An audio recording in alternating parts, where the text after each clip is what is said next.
पाकिस्तान ने दुनिया को बताया कि आतंकी संगठन जमात उद दावा का चीफ हाफिज सईद पाकिस्तान में 78 साल की सजा काट रहा है।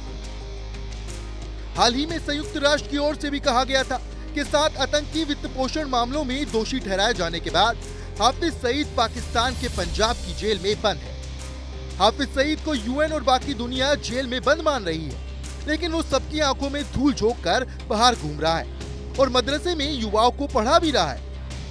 द संडे गार्जियन की एक रिपोर्ट में दावा किया गया कि सईद खैबर पख्तूनख्वा प्रांत के ओकरा खटक शहर स्थित इस्लामी मदरसे दारुल उलूम हकनिया में युवाओं को लेक्चर देने में काफी समय बिता रहा है। इस मदरसे को जिहाद यूनिवर्सिटी भी कहा जाता है, क्योंकि यहाँ इसी तरह के विचार को बढ़ावा दिया जाता है। हाफिज सईद आधिकारिक तौर पर लाहौर की कोर्ट लखपत सेंट्रल जेल में बंद है। उसे लंबे समय से सार्वजनिक रूप से नहीं देखा गया है।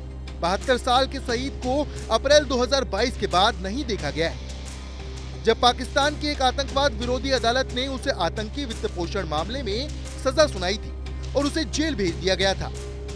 अब उसके ओकरा खटक शहर के मदरसे में होने की बात सामने आई है। मदरसे में उसके बयान सुनने वाले एक युवा ने द संडे गार्जियन को बताया कि सईद कम से कम 1 साल से वहां नियमित आ रहा है, यानी वो काफी समय से जेल के बाहर घूम रहा है। मदरसे में आकर वो क्लासरूम में जाता है और युवा छात्रों से घंटों बात करता है।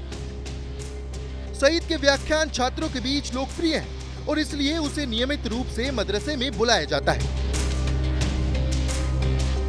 वर्दीधारी लोगों के साथ साथ सादे कपड़ों में भी लोग उसकी सुरक्षा में होते हैं। उसके चारों ओर बेहद मजबूत सिक्योरिटी रहती है। इस मदरसे में हाफिज सईद ही नहीं, कई दूसरे बड़े आतंकी भी आते रहे हैं। इनमें तालिबान संस्थापक मुल्ला उमर, हक्कानी नेटवर्क का जलालुद्दीन हक्कानी, जलालुद्दीन का बेटा सिराजुद्दीन हक्कानी, अख्तर मंसूर और दूसरे तालिबान नेता भी शामिल हैं।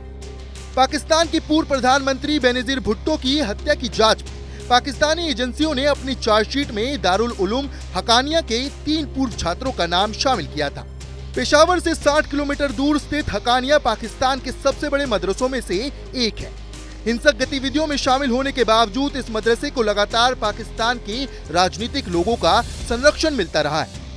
हाफिज सईद पाकिस्तान में बैठकर भारत में आतंक फैलाने की साजिश रचता रहा है। इतना ही नहीं, वो अपनी राजनीतिक पार्टी बनाकर पाकिस्तान में 2018 के चुनाव भी लड़ चुका है।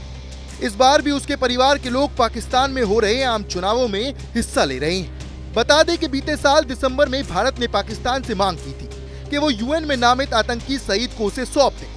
भारतीय अफसरों ने इसके लिए सईद के मुंबई हमलों समेत आतंकवाद से जुड़े कई मामलों में उसके भारत में वांछित होने का हवाला दिया था।